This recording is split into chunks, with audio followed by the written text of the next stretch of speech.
Welcome to our channel.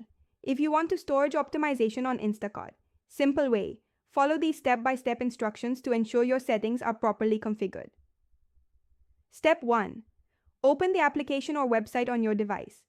Make sure you are logged in with your account credentials to access all settings and features. Step 2. Navigate to the settings menu by tapping the profile icon or menu button, usually located in the top corner of the screen. Step 3. Look for the relevant section in your settings menu.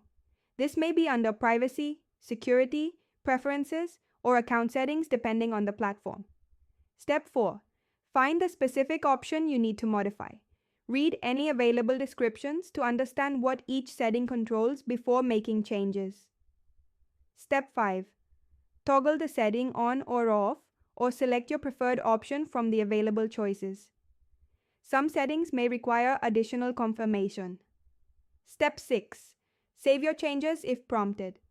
Some platforms save automatically, while others require you to click a Save or Apply button. Step 7.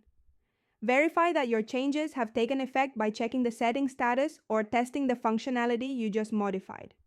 Step 8. If you encounter any issues, restart the application or check for updates. Contact support if the problem persists. Don't forget to like this video and subscribe to our channel.